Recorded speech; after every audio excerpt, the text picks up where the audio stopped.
Today we'll be discussing about some basics of operating system. So this is our first video of the series.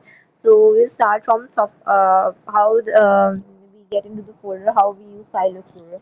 So when we click on the folder, then we click on the subfolder and then other subfolder, and this is how we reach our desired destination. So on the top, the path of that file is shown. And if we talk about windows, the each directories are separated by a backslash, but in Linux we uses forward slash to separate each files. Now when we will right click on each files, then we can see that there are two types of sizes. There will be other detail when right click on the file and go into the properties, and we will see two types of sizes. Is size and other is size on the disk. So basically what size is? Size is the actual size of that file, whereas size on disk is basically that how many clusters, like one cluster is equivalent to 4 KB. So if even if you have a tiny file of 1 byte, it will also be stored in one full cluster, which will be equivalent to 4 KB.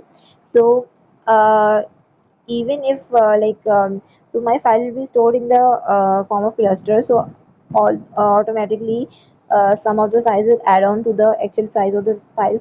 Then in besides that, a lot of information which is known as metadata of a file is also stored in the disk. So this is also included in the size of the disk, and also all the other things which are important for to store that file will also be included in the size of the disk. So basically, that is the size, the overall size that file took to stay in the machine is the size of the disk.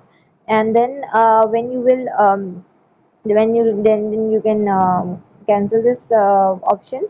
I'm sorry, click on the cross, and then when you go to the file explorer, if you want to see the hidden files, so what you can do is click on the view button, and then you will click on the show or hide. Then or when you check the hidden item, so all the files which are hidden will be started showing up. So that's all for today. Happy learning.